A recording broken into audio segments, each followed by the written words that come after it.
If you're okay with that, I'm going to record it to the cloud and then send John the link. Do I get royalties? Sure, Okay. it'll be bagels from Rochester, but And you think you're going to get a complaint for that? I didn't think so. Yeah. Just tell me what not to buy. My favorite bagel shop opened up about a week and a half ago, and I was very glad for that. In Rochester? In Rochester, Are they good bagels? they're as good as you're going to get. They're actually much better than anything you can buy in a grocery store. They're better than what Wegmans sells if you've ever bought Wegmans bagels, and theirs are actually not bad. They're not as big as New York City bagels, but they're crusty like New York City bagels. We had a great bagel shop that opened up in Atlanta 100 years ago, and the bagels were just spectacularly good. But it kept getting closed down by the health department Uh-oh. for all manner of really gruesome, awful things. And so every time you'd go in there, you were wondering, is there going to be a roach in my bagel? Yeah. Um, and Well, eventually it was closed for good by the health department. the last time I was in Atlanta, which I think is about 2 or 3 years ago, there were most of the bagels were sold through a chain store, and I want to say it was Einstein, but I'm not sure. Yeah, that sounds familiar somehow. And they weren't bad, but it was it was chain bagels, and we had a regional chain here a few years ago called Brugger's, and they were going real strong. And what they charged for a bagel was almost this side of usury. And then the anti-carb or low-carb craze hit, and they closed about half their restaurants. They took it hard because they were priced to be like they wanted to be um, the Starbucks of bagel places, and they couldn't match it, and even their coffee was trying to reach for the stars. But I had that account as a client years and years ago. The guy was quite ambitious. I had a dentist who was a friend in Cancun, and eventually not a friend, um, who had a Jewish son-in-law. And so I invited him and his wife and his daughter and his son-in-law, and I think one other family member, over for lox and bagels on Sunday morning. Sounds good. Oh, yeah. Um, and managed to find everything, even in Cancun, and got it set up. And in unfortunately Mexican fashion, they didn't show up at the appointed hour, which was probably 11. Uh-oh. They showed up sometime after 1 and had invited 5 more people without telling me. And I had just enough food. I had to go cut everything in half. There wasn't enough for me to eat. Mm-hmm. I could have killed him. Yeah, that's But was it a cultural it's a break that cultural thing. Yeah. yeah, live and Um, learn. of course, my dear friend and former partner and super kosher bosher Orthodox buddy, Norm, was also he would never show up on time, Mm-hmm. and you would invite him over in his pre-kosher days, when you could invite him over for dinner. He'd show up 2 hours late, and of course, if you had a dinner party, you just had to go ahead and eat. You had guests sitting at your table, Well, yeah. um, and dinner would be over, and Norm would show up. Norm and his wife. I hate that. I was always very punctual. Speaking of which, I'm going to send a text to Chernice. Okay.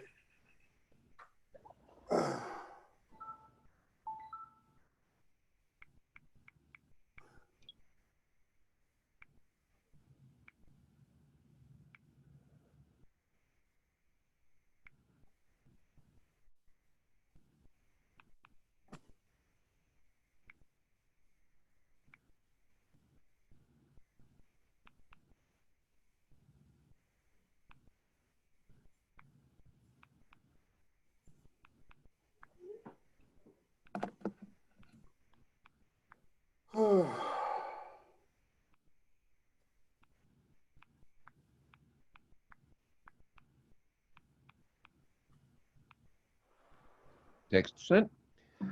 You know, you were talking about outrageous, usurious bagel prices. Yes.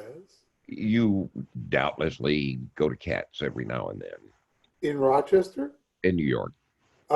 It's been a while. Yeah, Yeah, but you've been. I have. And Pedro and I were having a missing cats evening a couple of weeks ago. Hmm. I'm thinking we would give anybody, give anything to be able to go to Cats and get pastrami, Sure. half sours. But do you know the price of a pastrami sandwich at Cats? I'm assuming it's about $16. 26. Holy smokes. That's we went to a similar place the last time we were in New York for a Hellinger thing. It was called Second Avenue Deli. Their prices were close. That's what got me to $15. And so I was astonished. I said, "Well, and they were selling half sandwiches for something like 11, and so it was all sorts of horse trading." Here's Chernice. She said Hi, Chernice. How are you? She's connecting. Beep, beep, she's beep. the only one who can actually go to a deli. She's in New York. She's in New York. Hi, Chernice. How are you? Hi, I'm good. How are you? I'm doing okay, thanks. Carol McNoll will not be joining us tonight.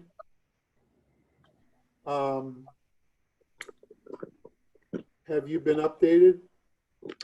In regards to, I hate to be the one to tell you this. Carol's husband, Steve, unexpectedly died last night. oh my God. It was very sudden. He was recovering from surgery and just keeled over late last night. So the people who are immediately in proximity to Carol, MJK, his son, the Rich and Ann Lee, Aaron Chimble, and so on, have all been by to support Carol. Mm-hmm. But she won't be joining us. I had also asked John Bartimole. I don't know if you've ever met John. He's a local business person. He graduated in the same time frame as Carol and I from the Jandoli School, before it was the Jandoli School. John will be teaching a section of SC301. He can't make it, so I'm video recording this conversation. But And he's paying royalties and bagels. That's it. So you got to tell me what. But you're in zone 1 for bagels. Yeah. So I may place an order with you and have you bring them back. Okay. You're going to be teaching on campus this fall, right? Yes, I am. Okay, terrific. Unless I was directed. Yeah, we're still waiting for that. Some of the faculty aren't crazy about the fact that the university seems to be a little slow in sharing their plans with us. Yeah.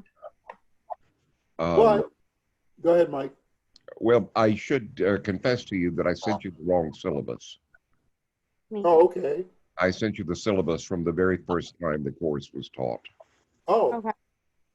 When Carol and I co-taught it, and I'll send you the latest one. I've also got it if you want me to pull it up on the screen, but I can send you the latest one as well. no, that's okay. I wanted to keep this pretty casual.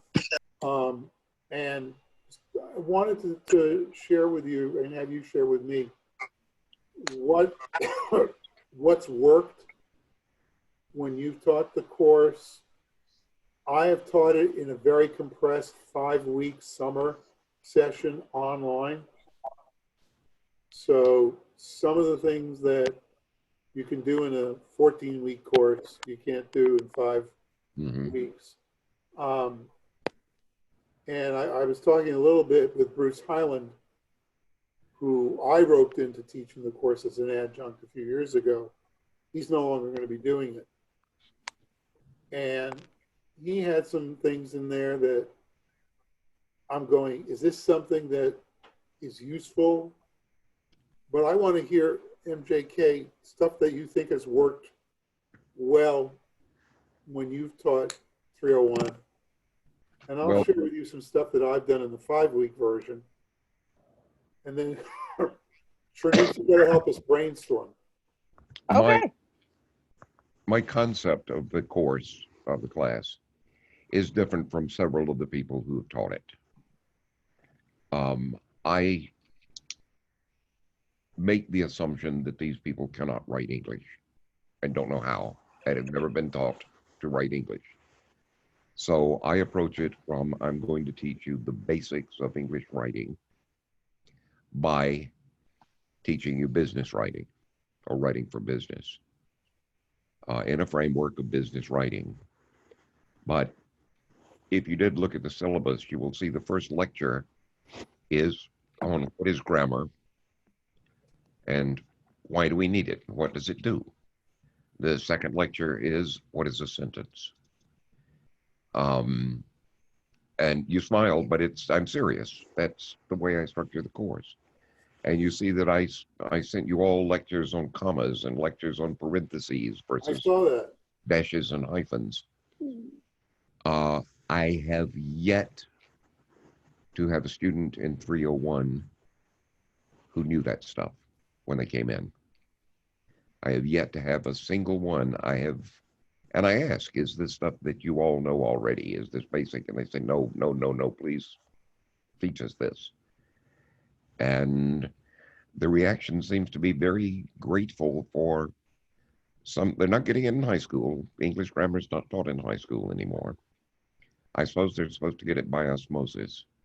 Well, I'm curious, and Chernice, help me out with this. I just took part in the orientation for those faculty who are going to do freshman orientation in about 2-3 weeks. And I got the impression that everyone was supposed to take English 101. And I thought that was where they got the grounding for what is grammar, what is a sentence. Okay, so I'll answer this question from 2 point of views. One as a student, and then one as someone who's taught Comp and Crit and English 101. So as a student, you don't get taught what is the sentence, what is grammar. They just take it from how do you write a paper, what is the thesis, and that's where they start. But as someone who's taught it and has kind of taught it successfully, I would think my students were very happy. I've taught it in the way that MJK has talked about, starting with what is grammar, like what's going on with a comma, like what do the parts of a sentence do? And it's been really helpful for the students to start from the really, really basics. And I would have rather started there as well, because you don't get those things in high school. They kind of teach it to you one time, maybe in like elementary school, and then you never see it again, and you're just kind of sort of expected to know it. Okay, so they're teaching for testing in high school. Yes. Yeah. So it sounds like starting with the nuts and bolts of what is grammar, what is a sentence, is a good starting point. So that's a yes, we're going to do. Okay. Teaching it another way, teaching writing for business with the assumption that they can write is, to me, a fool's errand. There's no need to tell them this is how you write a memo if they can't write a sentence and punctuate it. Right. I also spend a lot of time and you go back into history and give all kinds of lessons on, all kinds of babbling and trivia on how English developed.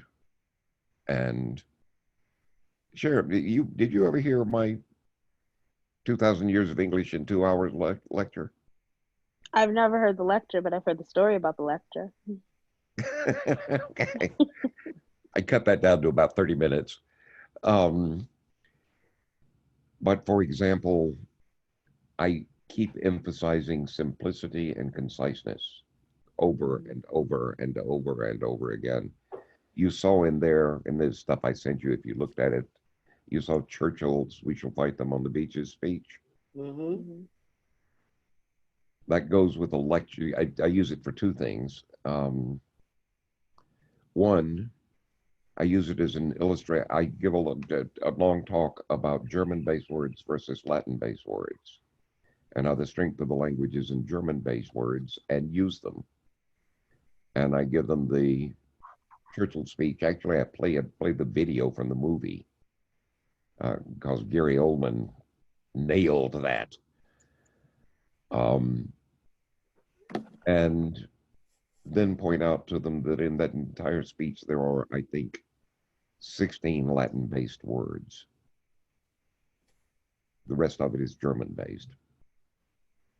And I use that as an example. The other thing I use that speech for, and of course I screwed up, I take all the punctuation out and as an assignment have them punctuate it. And I had this one table of very clever guys back in the back who simply looked it up online and copied the punctuation into the test. I didn't get after them because they were smart enough to do that. I wasn't smart enough to think of it. The dumb one in the room was not them, it was me. Whew, that works. What big All dumb. right. When I've taught the, I'm sorry, Chernice, please go ahead. I think when it comes to teaching a writing course, the students are really focused on what you want, and they think you want a lot of fluff, a lot of elegant writing. So emphasizing that you want to hear their voice and you want simplicity, I think is very important, especially for younger students like freshmen and sophomores, and even some juniors. Okay. They tend to give you like, oh, like, what do you want me to write? Like, no, I want you to write what you want to write, but like, make sure you're writing it in the structures and parameters that we've been talking about over the course of the course. And they're just like very stumped by that for some reason. When I have taught it in the 5-week format, I've given them writing assignments, not all of them, but most of them, that ask them to express a viewpoint specific to life at St. Bonaventure. For example, some of these assignments are, I asked them to write a short essay about why it would be useful to have a Grubhub-like service on campus and stress the pros and cons. A little later, I asked them to write a letter to President DePiro, or whoever the president of the university is at the time, making a case for improving parking on campus. And I deliberately leave it somewhat vague because I don't want them to write what I feel we need in parking, because my opinion is not what I'm looking for. I'm looking for theirs and how well they express it. And those have worked pretty well. Where I've gotten into a little challenge is I have them write a business proposal as kind of the final project. I don't test them for a final exam. And the business proposal has to do, I give them the choice of 3 things, and I'll only share the 2 that they always pick. No one ever picks the third one. The first one is to make a case to the senior leadership of the university to build a 20,000 seat outdoor stadium on the campus. And the second option is to replace the cafe in the Riley Center with 1 or 2 nationally known chains that are not already serving the Olean area.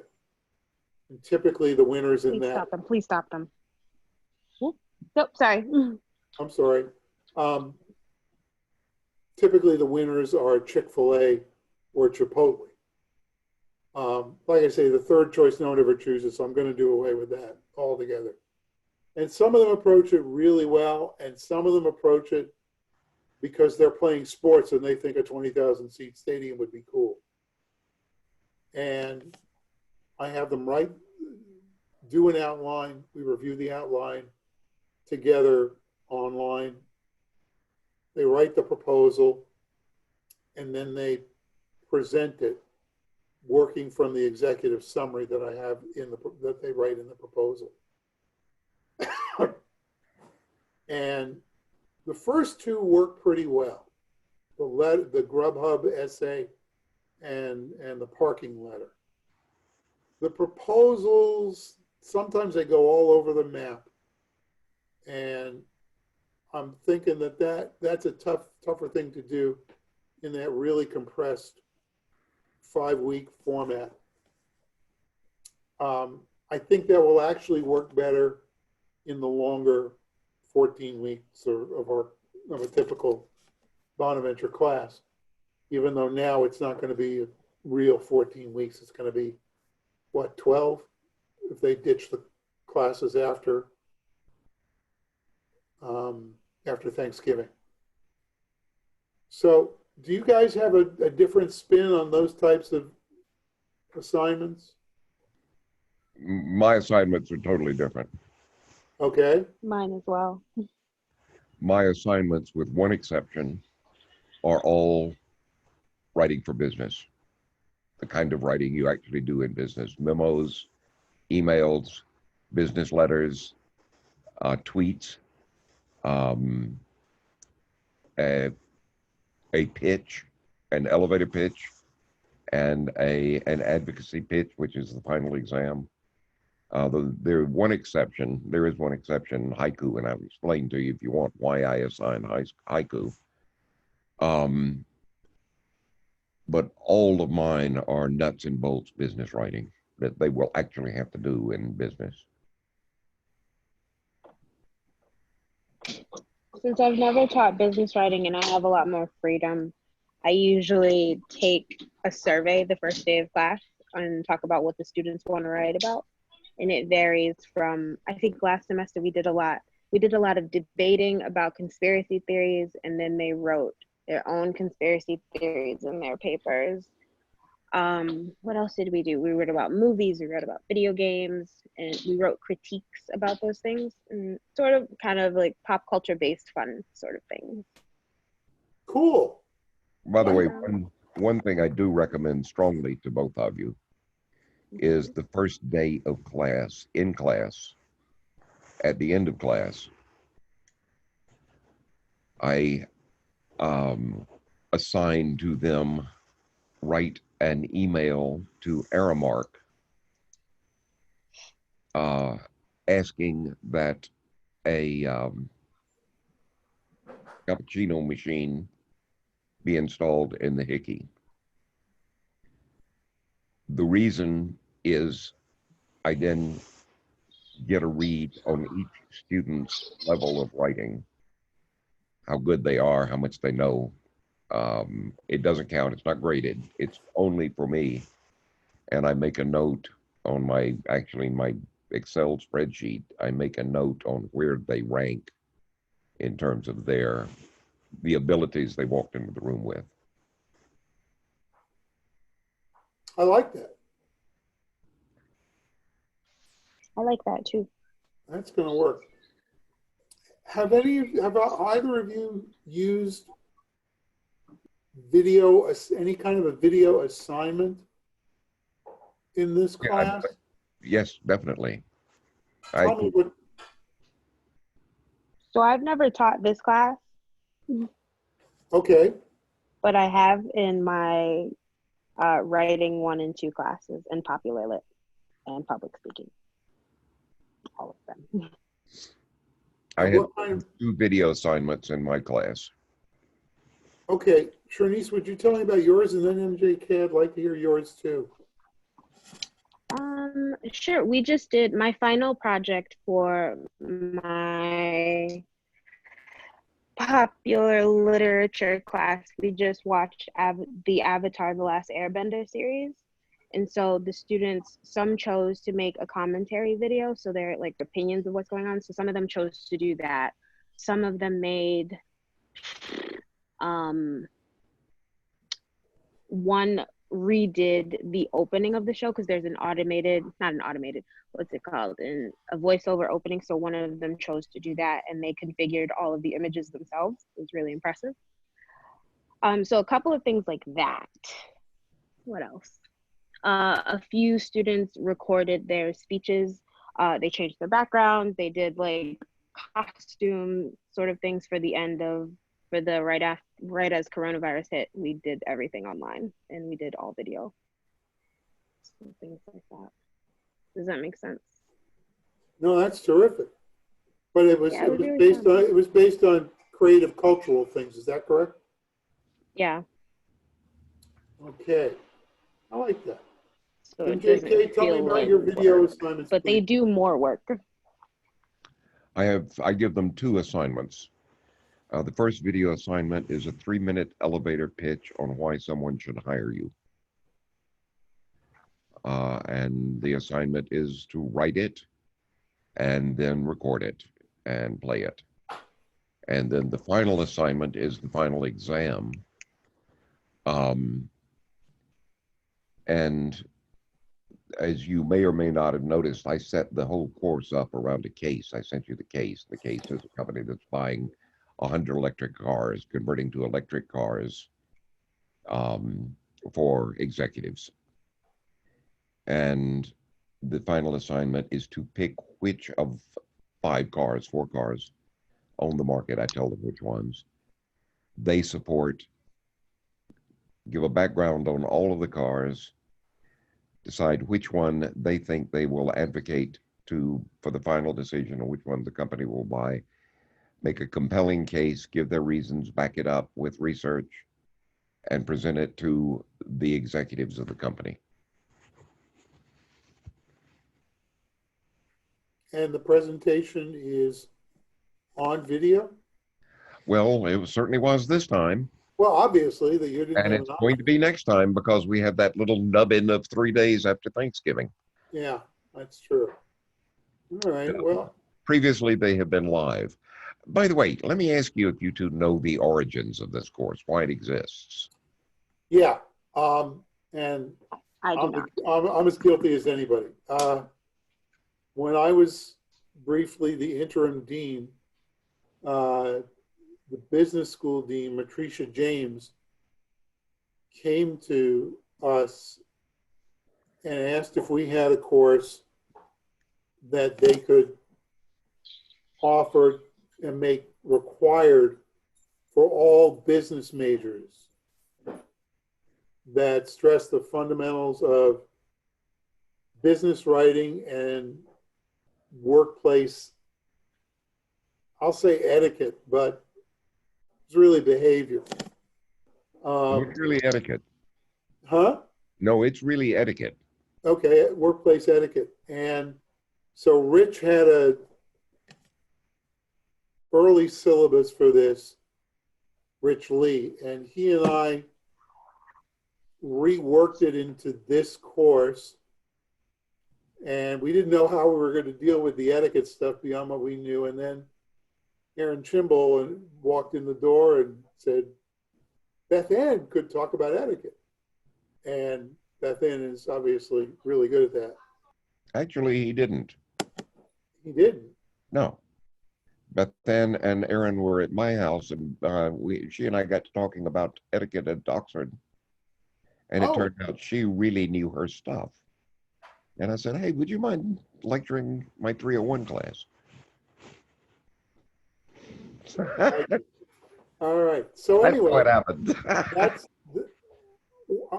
So we took the 301 course, and which hadn't been taught in a while, and recast it as this strategic writing, professional communication, and sailed it on into the faculty senate.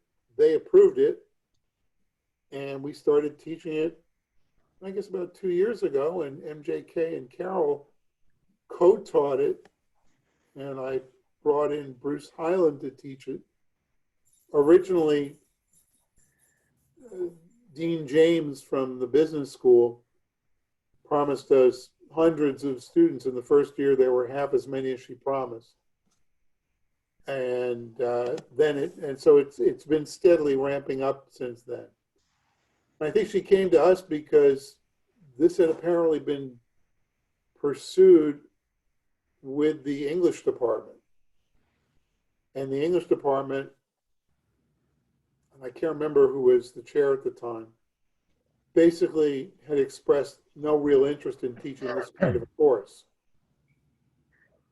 And Well, then there was a as huge, we have noted many times, we teach writing, they teach composition. okay, fair is fair.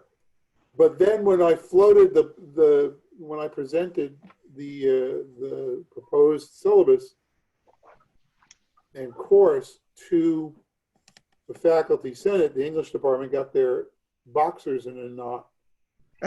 Said, why weren't we brought into this? And there was political intrigue, which is one of the reasons today I am not the dean, because I was living on Tums, trying to satisfy everybody. And I went back to the Ricky Nelson rule. You can't please everyone, so you got to please yourself. So in any case, that's why the course exists. Do you have the original rubric? And believe me, it's a business school rubric. Do you have that? Do both of you have it? I will hunt for it. I have it. Huh? Of course you do. Okay. I can send it to you, and that lays out what the business school expects from the course. Now, after the first year, the first year, Carol's course, the business school was going to do the final assessment. And so they sent over a couple of people for the final presentations, and they did the grading on the final assessment, the final two presentations. And the presentations were a little different then, but that's neither here nor there. But that advocacy for one of the cars was the final exam. And 3 people from the business school came over for the presentations, and they did the assessment. The business school, once it was done, the business school was actually enormously satisfied with it and pleased with the course. And I stayed in constant touch, well, as constant as you can with the business school, since neither Matricia nor Mary really ever answers emails. And I kept them posted on grades and what we had done. I kept them very closely informed. And after that first semester, they were satisfied enough that they haven't been checking. Cool. Which is how I snuck in. They were supposed to. They just can't be bothered, which is fine with me. But they were on top of us pretty heavily. Well, I'm glad it met their expectations. I think they're still very satisfied with the course. Well, trust me, if they weren't satisfied, they'd let us know. They're not shy about complaining, or at least she wasn't. She wasn't when I was. Rubric, and that will help you. You know, when I said it is etiquette, that sort of thing is actually in the syllabus. Oh, okay. Good deal. That wasn't something we invented. No. I didn't mean to infer that. I recall something being there. I didn't realize the extent. And like I said, this was 2-3 years ago. Yeah, when we get off tonight, I will either tonight or tomorrow. I will send you the current syllabus and schedule and the rubric. Great, that would be useful. useful. Gigantic pain in the ass, the rubric, by the way. I'm sure. Listen, the last thing that was on my list to ask you was, I've recently completed an online conference. It was meant to take place in a place, and it didn't because of COVID. And it was mainly professors who teach marketing. And every one of them that spoke mentioned the need to keeping students engaged online through collaborative or small group type of activities. And I'm trying to get my head around, is there a small group project? Is it worth doing a small group project that would lend itself to this collaborative thing and breaking the group? Like if you have a class of, let's say, 16, 4 groups of 4. Well, of course, that's the way AAF is structured in various departments, media department, PR department, so forth. And also the way we structure Synapse, and it works very, very well. In 301, you could certainly make those final presentations, the advocacy presentation, where everybody's going to, almost everybody wants a Tesla. But you could certainly make those team pitches as easily as making them individual pitches. Yeah, when you mention that, that's sort of that's the note I wrote on my scribble page here. The danger in that, as always, in Synapse and AAF, or we did it in 301, is you don't know who's pulling the weight and who's not. Well, you do when the presentation comes up. No, you don't. You don't. You can have a fantastic presentation, then to which one person contributed nothing. Yeah, I guess So that's true. always a danger in that sort of activity. There's no way to monitor it. In AAF, we do, and in Synapse, we do peer evaluations. But students, we give them a 1 to 5, say rate this, each person in your group 1 to 5 on these 7 categories. You're never going to see anything less than a 4 unless somebody just didn't show up at all, and then you'll see a 3. Because students won't rate each other. Well, that's funny because and I'm not disagreeing with you. When I've done students in group, had them do group projects or in-class presentations, if a student is in a group of, let's say, 4 and hasn't pulled his weight, because I randomly assign them, I don't ask them to self-select. If a student isn't pulling his weight, one of the other 3 figures out a way to come tell me and says, look, we haven't heard back from Eddie in 4 weeks. We wonder if he's still involved. We get that occasionally. Okay. But only occasionally. We had that in Synapse last semester. We had a student who I think was on the spectrum somewhere. I'm pretty sure of it. And Kimberly, who actually knows what she's talking about, was completely convinced she was on the spectrum somewhere. And there was some trouble within that group. But when it came down to the final pitch to the client, she knocked it the hell out of the park. She was fantastic. And Kimberly and I were totally blown away. Nice to be pleasantly surprised. And it was so bad in the middle of the thing that we went to Students of Concern and got the wellness center involved and all of that good stuff. Yeah. So it was severe and at an extreme example. But she came roaring back and she was fantastic. Hoorah. Good to hear. Yeah, it felt great. And we're still comfortable with the Canavore textbook, Business Writing Today? Yeah, I'm unenthusiastic. Okay, I got another text that that I thought about adopting and ran out of time to use this year. It's too much for the 5-week class, let me tell you. But Canavore has written a simplified version of Business Writing Today. Unfortunately, it has the charming scholarly title of Business Writing for Dummies. Oh, that's what I teach. Well, you may be teaching it, but I felt really, I gave the students the option. I said, look, you can buy Business Writing Today, but we're not going to use most of it in the 5 weeks we have. You can buy Business Writing for Dummies. We'll get through more of it, but it'll be useful for you as you move forward professionally or have to write other business type of documents. And my experience is that I give a reading assignment every class, almost every class in the textbook, and they don't read it, and I don't refer to it or test them over it, so I don't think they even buy it. Oh, okay. Probably not. All I'm right. gonna Well, those are all tell the. you that they don't. I'm sorry. Say again, Chernice. I'm gonna tell MJK they more than likely don't Yeah, buy the book. I did pretty much figure that out. Um, Would me it?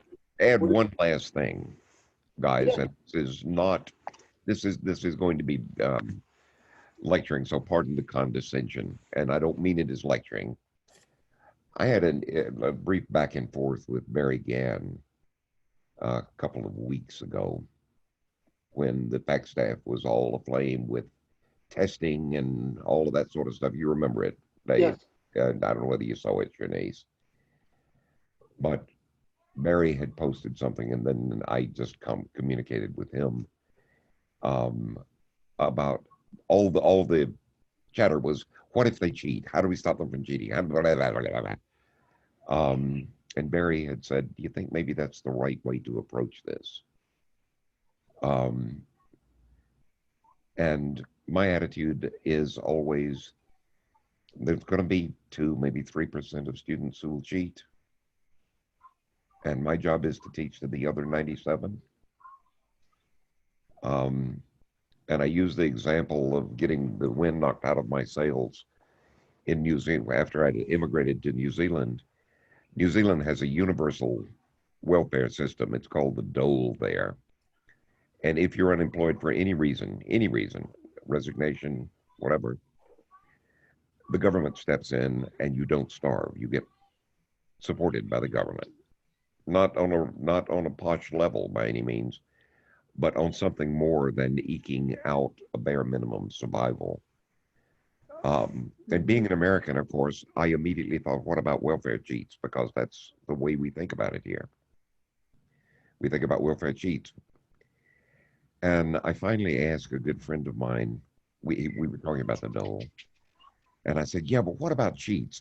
Isn't that a problem with people who cheat when they're in such a generous system? And he said, back in the 20s, when we as a nation decided to set this system up, we recognized that there would be cheats, maybe 2%, maybe 3%. And we decided we could live with that to ensure that the other 97% were taken care of. It's a small price to pay. And I kind of had the same idea on cheating. That's my pompous lecture for tonight. It makes sense. You can't, you can't save everybody, but if you can save 97% of them, I'll take that as a win. Make the assumption that the students are okay. I've generally done that, and you can tell when the writing is. I did have a case last semester where a student literally turned in the exact same work of another student. Yeah. And I said, you don't want me to accept this. You want to think about how you're going to write this differently. And he agreed and took it back. Wholeheartedly. Well, we had a plagiarism case not long, a year or so ago, which a student plagiarized the entire paper, word for word. And the thing the students don't realize about us is we're kind of pros at this.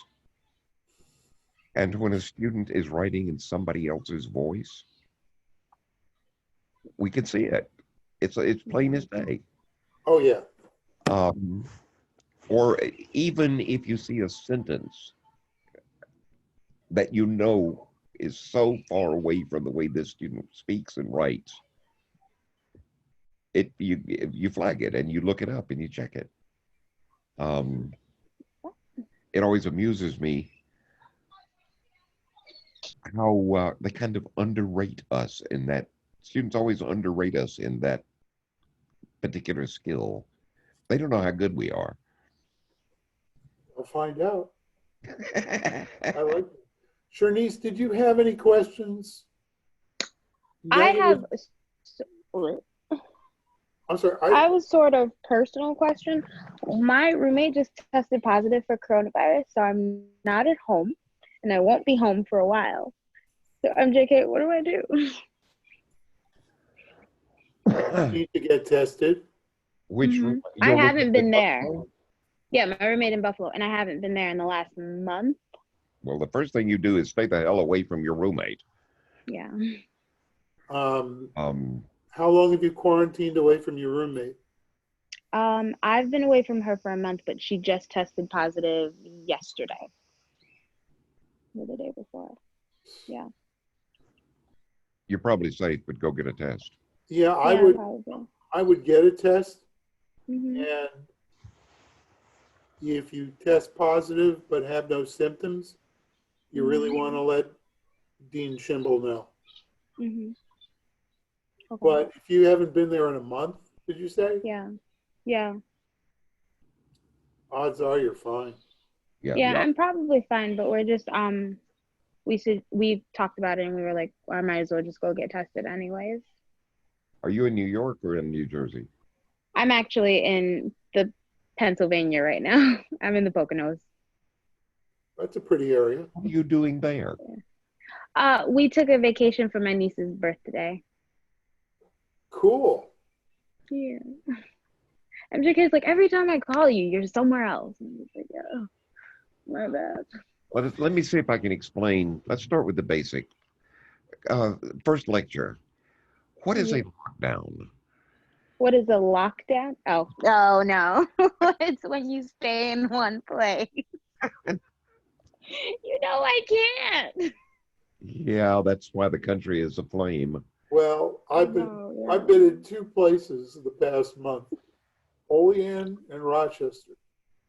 I've only been in 3 places, but I drive everywhere. So Well, you know, I have been phonetically isolated. yes. And then last night when Carol called 911 and then called me. And Pedro ran over and came Yeah. back and said he got there about the same time the EMTs did. Hmm. And he came running back and said Steve's dead. So of course I went over immediately. Yeah. And so much for quarantine. Um, I did wear a mask. I did wear a face shield. I didn't wear gloves. Okay. But I eventually took the face shield off, and I was in that room in that house with a lot of people. There were a lot of police and a lot of EMTs, Hmm. and they had masks on, which they eventually took off. So and of course Carol didn't have one on. Hmm. So suddenly I am exposed to a vector. If anybody in that room has it, my perfect quarantining is no longer perfect. But I mean, there was no choice. I mean, Yeah. there was no choice. It was for a perfectly good reason. Yeah. So, okay. I think we covered everything that I was hoping to hear. Chernice, did you have any other questions? Nope, I'm good. Well, I'm going to go make spaghetti alla carbonara. Well, it sounds wonderful. Oh, What kind of bagels do you like? MJK, what kind of bagels? Um, Sesame. Okay. We'll get you a dozen. You're gonna have to freeze them. Make room in your freezer. I'll let you know when I'm coming down next, probably next week.